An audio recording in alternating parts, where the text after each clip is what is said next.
కేంద్ర మంత్రివర్గ విస్తరణపై ఢిల్లీలో రాజకీయ చర్చలు వేడెక్కుతున్నాయి. మోదీ కేబినెట్లో మార్పులు, కొత్త ముఖాలకు అవకాశం, కొన్ని శాఖల పునర్వ్యవస్థీకరణపై బీజేపీ అధిష్టానం కసరత్తు చేస్తుందన్న ప్రచారం జోరుగా సాగుతుంది. అధికారికంగా విస్తరణపై స్పష్టత రావాల్సినప్పటికీ ఎవరికి ప్రమోషన్ దక్కుతుంది, ఎవరికి కొత్తగా అవకాశం లభిస్తుంది, ఏ రాష్ట్రాలకు ప్రాధాన్యత పెరుగుతుంది అన్న అంశాలపై రాజకీయ వర్గాల్లో ఆసక్తికరమైన చర్చ జరుగుతుంది. ముఖ్యంగా ఈసారి కేబినెట్లో అనుభవంతో పాటు యువతతో అనుసంధానం ఉన్న నాయకులకు ప్రాధాన్యత ఇవ్వాలన్న ఆలోచనపై బీజేపీ నాయకత్వం దృష్టి పెట్టినట్లు ప్రచారం జరుగుతుంది.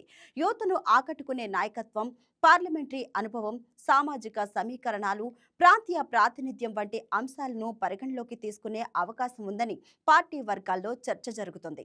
ఇక దక్షిణాది రాష్ట్రాలకు కేంద్ర మంత్రివర్గంలో ప్రాధాన్యత పెంచే అంశం కూడా కీలకంగా మారింది. ముఖ్యంగా ఆంధ్రప్రదేశ్, తెలంగాణ నుంచి మరిన్ని నేతలకు అవకాశం కల్పించే అవకాశాలపై ఢిల్లీలో ఊహాగానాలు వినిపిస్తున్నాయి.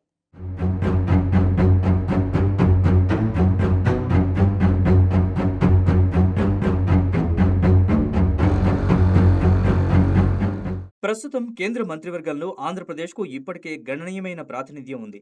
శ్రీకాకుళం ఎంపీ కింజరాపు రామ్మోహన్ నాయుడు కేబినెట్ మంత్రిగా పౌర విమానయాన శాఖను నిర్వహిస్తున్నారు. గుంటూరు ఎంపీ డాక్టర్ పెమ్మసాని చంద్రశేఖర్ గ్రామీణాభివృద్ధి, కమ్యూనికేషన్ శాఖల్లో సహాయ మంత్రిగా ఉన్నారు. నర్సాపురం ఎంపీ భూపతిరాజు శ్రీనివాస్ వర్మ కూడా కేంద్ర సహాయ మంత్రిగా బాధ్యతలు నిర్వహిస్తున్నారు. వీరిలో రామ్మోహన్ నాయుడు ఇప్పటికే కేబినెట్ స్థాయిలో కీలక బాధ్యతలు నిర్వహిస్తున్నారు. ఆయన శాఖలో దేశవ్యాప్తంగా ప్రాధాన్యత కలిగిన పౌర విమానయాన రంగం ఉండటంతో పాటు ఆంధ్రప్రదేశ్కు సంబంధించిన అంశాల్లోనూ కేంద్రంతో రాష్ట్రానికి సమన్వయం చేయాల్సిన బాధ్యత ఉంది. ఇక పెమ్మసాని చంద్రశేఖర్ పేరు కూడా కేబినెట్ విస్తరణలో వినిపిస్తున్నట్లు రాజకీయ వర్గాల్లో ప్రచారం జరుగుతోంది. ప్రస్తుతం సహాయ మంత్రిగా ఉన్న ఆయనకు మరింత కీలక బాధ్యతలు అప్పగించే అవకాశం ఉందన్న అంచనాలు వ్యక్తమవుతున్నాయి. అయితే తుది నిర్ణయం మాత్రం ప్రధాని నరేంద్ర మోదీ, బీజేపీ అధిష్టానం తీసుకోవాల్సి ఉంటుంది.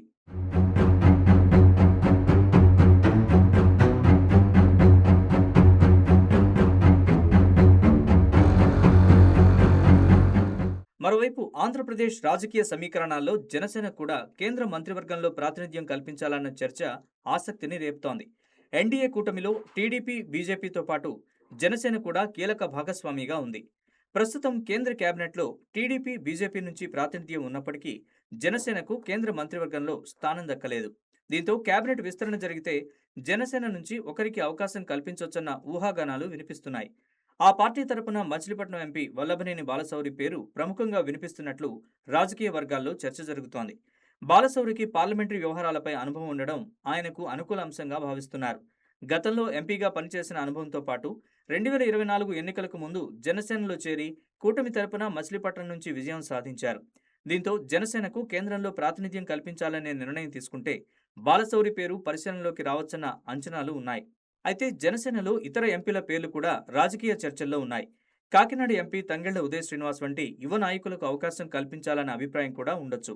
రాజ్యసభ ప్రాతినిధ్యాన్ని కూడా పరిగణలోకి తీసుకునే అవకాశం ఉంది. అందువల్ల జనసేన నుంచి ఎవరికి అవకాశం దక్కుతుంది అనేది అధికారిక నిర్ణయం వెలువడే వరకు ఉత్కంఠగానే ఉండనుంది.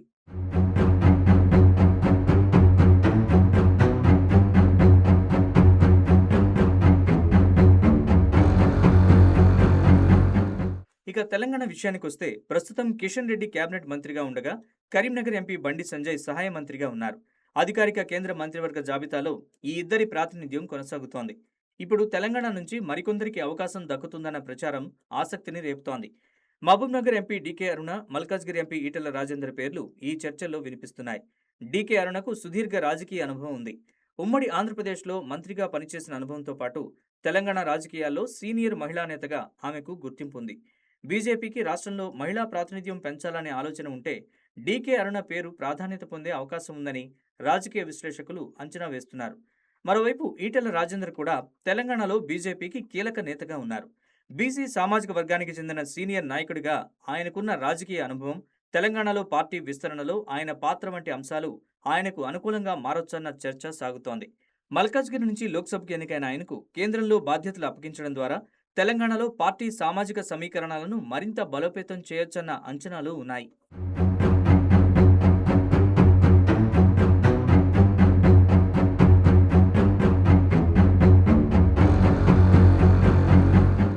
ఈ లెక్కలన్నింటినీ పరిశీలిస్తే కేబినెట్ విస్తరణ జరిగితే తెలుగు రాష్ట్రాల ప్రాతినిధ్యం మరింత పెరిగే అవకాశం ఉందన్న ప్రచారం రాజకీయంగా ప్రాధాన్యత సంతరించుకుంది.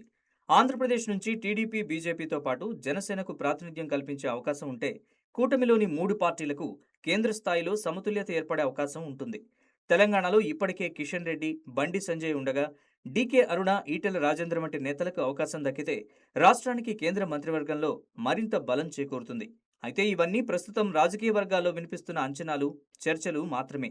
కేంద్ర మంత్రివర్గ విస్తరణకు సంబంధించి ప్రధాని కార్యాలయం లేదా బీజేపీ అధిష్టానం నుంచి తుది ప్రకటన వెలువడాల్సి ఉంది.